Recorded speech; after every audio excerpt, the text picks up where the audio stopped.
Psychologist ہوتا ہے نا وہ جیسے آپ کا چینل ہے, ہم اسی طریقے سے جا سکتے ہیں. کالج میں بھی کاؤنسلر ہوتا ہے, اسٹوڈنٹ کاؤنسلر ہوتا ہے. جیسے چاچا کا چاچے کے ساتھ چل رہا ہے, پھپھی چاچا کا چل رہا ہے, خالہ ماموں کا چل رہا ہے, تو دادی اس کو نانی کے خلاف بھڑکا رہی ہوتی ہے, نانی دادی کے خلاف بھڑکا رہی ہوتی ہے. اتنا ہو سکتا ہے بچوں کو یہ جو فیملی گوسپ ہوتے ہیں, لیکن آپ کو یہ نہیں پتا کہ آپ کے بچے کی پوری پرسنالٹی تباہ ہو چکی ہے. میں آپ کی بات سن کے مجھے بہت اچھا لگا, لیکن میری ایک کوسچن ہے آپ سے, اور میرا یہ ماننا ہے کہ اگر کوئی بندہ کوئی انسان لڑکا ہو یا لڑکی, وہ مینٹلی ڈسٹرب ہے یا اس کو سوسائٹیکل تھاٹس آ رہے ہیں یا وہ پریشان ہے, ڈپریس ہے, تو وہ اس کو تو سمجھ نہیں آ رہی ہوگی نا کہ سائیکالوجسٹ تک سیدھا راستہ کون سا جاتا ہے. تو کیا سائیکالوجسٹ کو بھی پیشنٹس تک جانا چاہیے؟ میرے اس بات کا مقصد یہ ہے, میں اس کو ڈیفائن کرتی ہوں کہ جیسے اسکول, کالج, یونیورسٹیز میں ہمیں میتھ اور اکنامکس اور انگلش یہ سارے سبجیکٹس ہوتے ہیں, تو کیا سائیکالوجی بھی ہونی چاہیے؟ سائیکالوجی ہوتی ہے, آئی ایگری, لیکن اس کے اندر سلیبس پڑھایا جاتا ہے, ٹیسٹ لیے جاتے ہیں, تو کیا ایک 45 منٹ کا ایسا بھی لیکچر ہونا چاہیے جس میں جو سائیکالوجسٹ ہوں وہ اسٹوڈنٹس کے مسائل کو سنیں, ان کو تھیراپی دیں؟ اسکولس اور کالجز میں کیا یہ چیز ہونی چاہیے؟ اچھا دیکھیے, جو سائیکالوجسٹ ہوتا ہے نا وہ جیسے آپ کا چینل ہے, اس کے ذریعے لوگوں تک جا رہا ہے, اپنا بتا رہا ہے کہ میں یہاں پہ بیٹھ رہا ہوں, ٹھیک ہے, مجھ سے آپ بات کریں, میری یہ فیلڈ ہے. ہم اسی طریقے سے جا سکتے ہیں, ٹھیک ہے. اب ہم کسی کے گھر نہیں جا سکتے کہ آپ کو یہ مسئلہ ہے, آئیں ہم آپ کے پاس آئیں, ہمیں پتہ بھی نہیں ہوتا کہ گھر میں کسی کے کیا ایشو چل رہا ہے, ٹھیک ہے. تو ہم سوشل میڈیا کے ذریعے, ہم ان ویڈیوز کے ذریعے, ان انٹرویوز کے ذریعے لوگوں تک اویئرنیس پہنچا سکتے ہیں کہ ہم یہاں پہ موجود ہیں, ٹھیک ہے, ہم آپ کی پرابلمس کو سالو کریں گے. دوسری بات رہی بات اسکولس کی, کالج کی, کالج میں بھی کاؤنسلر ہوتا ہے, اسٹوڈنٹ کاؤنسلر ہوتا ہے. اسکول میں بھی جو ہے وہ بچوں کا جو ہے وہ چائلڈ سائیکالوجسٹ یا کاؤنسلر کے طور پہ ہوتا ہے, ٹھیک ہے. اور اسپیشل ایجوکیشن جو ایجوکیٹرز ہوتے ہیں, جو اسکولز ہوتے ہیں, ان میں تو ہوتے ہی سارے سائیکالوجی سے ریلیٹڈ ٹیچرز ہیں. تو یہ ہر اب تو بہت اویئرنیس آ گیا, اب تو یونیورسٹی میں بھی ایک کاؤنسلر بیٹھ رہا ہے, ٹھیک ہے, کالج میں بھی بیٹھ رہا ہے, اسکول میں بھی بیٹھ رہا ہے, سوشل میڈیا پہ بھی لوگ آپ کو اپلوڈ کر کے بہت ساری چیزوں کی اویئرنیس دے رہے ہیں. تو اب تو بہت ایزی ہو گیا سائیکالوجسٹ کے پاس جانا, اور سائیکالوجسٹ کے پاس جا کے اپنے پرابلمس کو حل کروانا, اپنے آپ کو اسٹیبل کرنا بہت ایزی ہو چکا ہے. عشرت صاحبہ, ایک اور چیز ہے کہ جب دو خاندان ہوتے ہیں, ان کے آپس میں اگر کوئی کلیشز ہیں یا ان دونوں خاندانوں کے اندر کوئی ڈسٹربنس ہے, تو ان خاندانوں کے بچے اگر آپس میں وہ شادی کے لیے جو ہے وہ ایک دوسرے کے لیے شادی کے لیے ایک دوسرے کو کنسیڈر کرتے ہیں, تو کیا بچوں کی مینٹل ہیلتھ پر خاندان کے کلیشز افیکٹ کرتے ہیں؟ اچھا دیکھیں, یہ ٹوٹلی اس طرح کا ہے کہ آپ کی اگر فیملی میں کلیشز چل رہے ہیں, جیسے چاچا کا چاچے کے ساتھ چل رہا ہے, پھپھی چاچا کا چل رہا ہے, خالہ ماموں کا چل رہا ہے, اس طرح کوئی پرابلم چل رہے ہوتے ہیں فیملی میں, لیکن پھر شادیاں بھی ہو جاتی ہیں فیملی میں, ٹھیک ہے, ان کی آپس میں بچوں کی, تو ان کا میں کپل کا تو نہیں کہوں گی کہ ان کی مینٹل ہیلتھ پہ ایشو ہوگا, اوبویسلی ہوتا ہے, کیوں نہیں ہوتا, لیکن آگے جب نسل چلتی ہے نا, ٹھیک ہے, تو پھر وہ دادی اس کو نانی کے خلاف بھڑکا رہی ہوتی ہے, نانی دادی کے خلاف بھڑکا رہی ہوتی ہے. یہ آپ کے آنے والی نسل کو ٹاکسک انوائرمنٹ دے رہے ہوتے ہیں آپ لوگ, ٹھیک ہے, ایک زہریلا قسم کا مواد اس کو دے رہے ہوتے ہیں, جس میں وہ چھوٹی عمر میں بہت زیادہ نیگیٹو ہو جاتا ہے, وہ گالیاں دینا شروع کر دیتا ہے دادا دادی کو, نانا نانی کو, چاچو کو, پھپھی کو. ہم لوگ تو بڑے فخر محسوس کر رہے ہوتے ہیں کہ جی ہماری نند کو گالی دے رہا ہے, ٹھیک ہے, ہمارے ساس کو دے رہا ہے, لیکن آپ کو یہ نہیں پتا کہ آپ کے بچے کی پوری پرسنالٹی تباہ ہو چکی ہے, ٹھیک ہے. تو میں یہاں پہ بولوں گی کہ اگر شادی ہو ہی گئی ہے, دو فیملی جن کا آپس میں کلیشز چل رہے ہیں, ٹھیک ہے, ان کے بچوں کی آپس میں شادی ہو گئی ہے, تو خدارہ ایک چیز کو دیکھیں, ٹھیک ہے, نہ تو ان کے بچوں کے دماغ میں آپ ان کی ننھیال کے بارے میں نیگیٹو چیز ڈالیں, نہ ننھیال والے ددھیال کے بارے میں نیگیٹو چیز ڈالیں. اس سے آپ کے جو آنے والی نسل ہے وہ اتنی زیادہ خراب ہو جائے گی, اتنی نیگیٹو ہو جائے گی, ٹھیک ہے, کہ کل کو وہ آپ کے لیے ہی ٹاکسک ہو جائے گی, آپ کے لیے ہی وہ پرابلم کریٹ کر دے گی. تو جتنا ہو سکتا ہے بچوں کو یہ جو فیملی گوسپ ہوتے ہیں, یہ فیملی پالیٹکس ہوتی ہے, اس سے دور رکھیں. بالکل, آپ نے بہت اچھا اس چیز کو ایکسپلین کیا, لیکن ڈاکٹر صاحبہ مجھے ایک چیز ابھی جب ہم انٹرویو لے رہے تھے تو آپ کو درمیان میں کال بھی ریسیو ہوئی جس میں آپ کو فیک سرٹیفکیٹ بنانے کا کہا گیا. تو کیا اس طرح کی کالز آپ کو ریسیو ہوتی ہیں؟ کیونکہ یہ فیملی پرابلمز ہی ہوتے ہیں کہ فیک سرٹیفکیشن بنوانے کا کہتے ہیں, تو اس کی کیا وجوہات ہوتی ہیں؟ اور آپ نے جیسے ان کو کہا کہ آپ مجھے 5 لاکھ بھی دیں گی تو میں آپ کو نہیں بنا کے دوں گی فیک سرٹیفکیٹ, تو آپ کے پاس اس طرح کے کیسز آتے ہیں؟ اچھا یہ تھوڑا سا لیگل اور انلیگل کام ہے, ٹھیک ہے, اور نو ڈاؤٹ اس پہ بہت سارے لوگ آتے ہیں, ٹھیک ہے. کبھی کبھی کوئی چاچا اپنے بھتیجے کو لے کے آتا ہے کہ اس کو ڈائگنوز کر دیں, یہ مینٹلی ریٹارڈڈ ہے, یہ ٹھیک نہیں ہے اور اس کی جائیداد میرے انڈر رہنی چاہیے. لیکن ہم لوگ نہیں کرتے, ٹھیک ہے. میں یہ نہیں کہتی کہ سب سائیکالوجسٹ کرتے ہیں, سب نہیں کرتے, مجھے کسی کا نہیں پتہ, لیکن میں نہیں کرتی.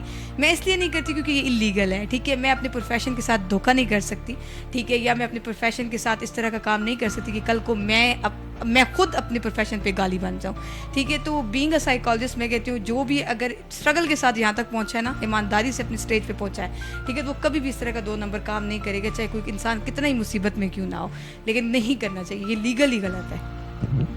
آپ کے جو لوگوں کو کاؤنسلنگ کرتی ہیں تو کبھی کوئی ایسا کیس آیا ہو جس نے آپ کو بھی مینٹلی ڈسٹرب کیا ہو یا آپ کو وہ یاد رہ گیا ہو, کبھی کچھ ایسا؟ ہاں 1-2 تو نہیں ہیں, بہت سارے ہیں, ٹھیک ہے. لیکن جب کوئی جوان بچی, ینگ بچی, ٹھیک ہے, اپنے آپ کو ہٹ کر کے آئی ہوتی ہے, ہرٹ کر کے آئی ہوتی ہے, ہارم کیا ہوتا ہے اس نے, اپنے کٹس لگائے ہوئے ہوتے ہیں, اور بزرگ ماں باپ میرے پاس آتے ہیں اس کو لے کے, ٹھیک ہے, ان کے پاس حل کوئی نہیں ہوتا, وہ رو رہے ہوتے ہیں اور کہتے ہیں کہ بس آپ اس کو. میں پیشنٹ سے زیادہ نا میں پیرنٹس کو نہیں دیکھ سکتی, میرے لیے ایک پرابلم ہے, ٹھیک ہے. شاید میں بہت زیادہ اٹیچ ہوں اپنے اماں ابا کے ساتھ, ٹھیک ہے, تو اس وجہ سے میں کسی بھی ماں باپ کو, دیکھیں آپ کی اس کوشچن سے میں اپنے آپ کو ایک سائڈ پہ رکھتی ہوں. میں اپنی بچوں کو کہوں گی, بچوں کو پلیز اپنے ماں باپ کو دیکھو, اپنے بوڑھے باپ کو دیکھو, ٹھیک ہے, جس نے اپنی ساری عمر گزار دی آپ لوگوں کو آسائشیں دینے کے لیے, مزدوری کر رہا ہے. اپنی ماں کو دیکھو, پوری زندگی اس نے چولہے کے سامنے لگا دی ہے آپ کو اچھا کھانا دینے کے لیے, آپ کو اچھی لائف پرووائڈ کرنے کے لیے. ان کو جب ہم دیکھتے ہیں نا, جب وہ ہاتھ جوڑ کے کہتے ہیں ہمارے بچے اور بچی کو ٹھیک کرتے ہیں, ٹھیک ہے, اور بچے کو کیا ہوا ہوتا ہے, یا تو وہ کسی دوست کی وجہ سے خراب ہوئے ہوتے ہیں یا کسی ریلیشن شپ میں پڑے ہوئے ہوتے ہیں. تو مجھے یہ چیزیں دیکھ کے نا پھر 1-2-3 منٹ لگتے ہیں مجھے اس کنڈیشن سے نکلنے کے لیے. اس بچے اور بچی سے زیادہ مجھے اس کے پیرنٹس کا ہوتا ہے, دکھ ہوتا ہے. تو یہی بولوں گی, جو بھی ایشو ہے, جو پرابلم ہے, اس کو اتنا زیادہ مت کریں کہ آپ کے ماں باپ کل شرمندہ ہو جائیں سوسائٹی کے سامنے. بہت شکریہ ڈاکٹر صاحبہ. ڈاکٹر صاحبہ ایک اور مسئلہ جو ہے وہ بہت زیادہ ضروری ہے اس کو ڈسکس کرنا, وہ یہ ہے کہ جب پیرنٹس آپس میں کسی چیز پہ ڈسکس کر رہے ہوتے ہیں یا ایگریسو ہو رہے ہوتے ہیں ایک دوسرے کو کے سامنے, تو بچے اس چیز کو اپنے اندر ابزارب کر رہے ہوتے ہیں. تو کیا یہ بچوں پہ یہ چیز مینٹلی افیکٹ کرتی ہے یا وہ اس ٹائم تھوڑی دیر بعد بھول جاتے ہیں اور اگنور کر دیتے ہیں اس چیز کو؟ کیا یہ مینٹلی افیکٹ کرتی ہے ان کو یہ چیز؟ اچھا, یہ بڑا اچھا اور امپورٹنٹ کویشچن ہے, ٹھیک ہے. اور آج کل نا سب سے زیادہ مسئلہ یہی ہو رہا ہے کہ باپ اور ماں دونوں جھگڑا کرتے ہیں بچے کے سامنے, اور ان کو یہ لگ رہا, اچھا جھگڑا بھی کرتے ہیں, اور میں دوسری وے میں بھی بولوں گی انٹیمیسی, یہ بھی ایک ہماری سوسائٹی کا یہ ہے کہ جو ریلیشن شپ ہسبینڈ وائف کا ہوتا ہے وہ بھی کہتے ہیں جی بچہ چھوٹا ہے, اٹس اوکے, لڑ رہے ہیں اٹس اوکے, اس کے سامنے کچھ بھی نہیں ہوتا, اس کو بڑا یاد رہتا ہے. آپ کو نہیں پتہ آپ بچے کی مینٹل ہیلتھ کو تباہ کر رہے ہوتے ہیں, آپ اس کی ذہنی صحت کے ساتھ کھیل رہے ہوتے ہیں. بچہ بہت جلدی بہت زیادہ ایسی نیگیٹو چیزیں اپنے دماغ میں بٹھا لیتا ہے جو اس کی ایج نہیں ہوتی, ٹھیک ہے, جو اس کو افیکٹ کر رہی ہوتی ہے. ہسبینڈ اور وائف کا اگر کبھی بھی آرگیومنٹ ہو, دیکھیں ہم یہ کہہ ہی نہیں سکتے کہ ہسبینڈ وائف کا آرگیومنٹ نہیں ہوتا, وہ تو ہوتا ہے. آپ 2 بہن بھائی بھی ایک گھر میں رہ رہے ہیں تو ان کا بھی آپس میں پوائنٹ جو ہے وہ میچ نہیں کرتا, تو ہسبینڈ وائف بھی اوبویسلی آرگیومنٹ کرتے ہیں. تو کریں, ضرور کریں, لیکن اپنے کمرے میں کریں. بچوں کے سامنے آپ بالکل پولائٹ وے میں, کول وے میں رہیں, ٹھیک ہے, ایک اچھا انوائرمنٹ فیملی کو ان کو دیں. اگر کوئی بھی آرگیومنٹ ہے, اگر ہسبینڈ کو وائف سے کوئی شکایت ہے, وائف کو ہسبینڈ سے, تو آپ کو اللہ تعالیٰ نے جو ہے وہ ایک ایسا پلیٹ فارم دیا ہے, ٹھیک ہے, یہ واحد ایسا رشتہ ہے جس کو اکیلا کمرہ ہماری سوسائٹی دیتی ہے. جی کوئی بات نہیں, ہسبینڈ وائف ہے, ان کا اپنا کمرہ ہے, آپ اپنے کمرے میں جاؤ, ٹھیک ہے. کوئی آرگیومنٹ ہے, کبھی بھی ڈس رسپیکٹ اپنی بیوی کو بچوں کے سامنے مت کریں, کیونکہ وہ پھر کبھی بھی اپنی اماں کو رسپیکٹ نہیں دیں گے. نہ اپنے ہسبینڈ کو ڈس رسپیکٹ کریں اپنے بچوں کے سامنے, کیونکہ پھر وہ اپنے ابا کا وہ جو ایک روب ہوتا ہے ہماری سوسائٹی میں باپ کا, وہ نہیں رہے گا, ٹھیک ہے. تو لازمی ہے کہ اپنے بچوں کے سامنے عزت ایک دوسرے کی بنا کے رکھیں. کوئی بھی آرگیومنٹ ہے, کوئی بھی ایشو ہے, کوئی بھی نیگیٹو چیز ہے, تھاٹ ہے, کچھ بھی ہے, وہ آپ اکیلے میں ایک دوسرے کے ساتھ ڈسکس کریں. بہت شکریہ, آپ سے بات کر کے بہت اچھا لگا اور میں نے آپ سے بہت کچھ سیکھا, اور آنیسٹلی بہت زیادہ چیزیں کلیئر ہوئیں, بہت زیادہ کانسیپٹ اور ٹرمز کلیئر ہوئے. تو میں یہ چاہتی ہوں کہ آپ کو جو بطور ماڈل خواتین دیکھ رہی ہیں, آپ ان سے کیا کہنا چاہیں گی, ان کو کیا میسج دینا چاہیں گی؟ اچھا, اگر میں سب سے پہلے اسپیسیفک کرتی ہوں سائیکالوجی فیلڈ کی بچیاں, ٹھیک ہے, جو سائیکالوجی پڑھ رہی ہیں, ٹھیک ہے, تو اس فیلڈ کو برا مت سمجھیں, اس فیلڈ کو بور مت سمجھیں, یہ نہ سمجھیں کہ اس میں اسکوپ نہیں ہے, ہم آگے جا کے کیا کریں گے. آپ بہت کچھ کر سکتے ہو سائیکالوجی سبجیکٹ میں. اگر آپ